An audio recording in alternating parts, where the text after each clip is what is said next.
13 people have died at this hospital in Queens, while outside it's swamped with New Yorkers waiting in long lines to get tested for the coronavirus.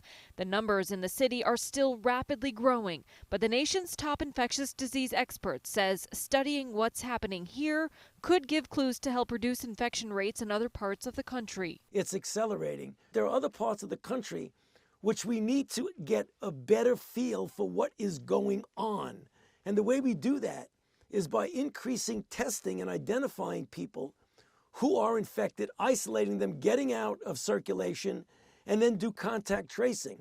New York Governor Andrew Cuomo reports there's early signs showing stay-at-home measures are working. Social distancing, no restaurants, no non-essential workers. Yes, they are burdensome.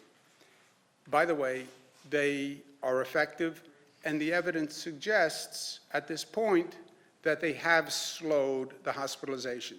Nationwide, some medical staff are fearful of working in hospitals overloaded with coronavirus patients, and the shortage of personal protective equipment makes their already difficult jobs even more dangerous. We are terrified. Everybody is terrified.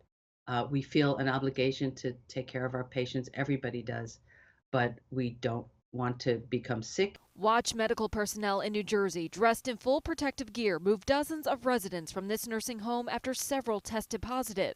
And the Washington Post reports in Chicago, doctors have privately discussed a do not resuscitate policy for infected individuals, regardless of the wishes of the patient or their family members.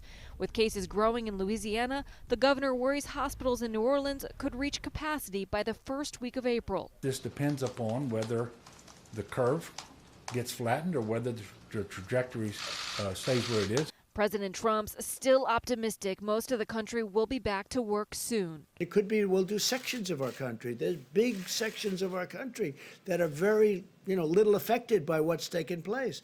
Then there are other sections that are very heavily affected. By Easter, we'll have a recommendation. But Dr. Anthony Fauci says it's basically impossible to make that projection. You don't make the timeline.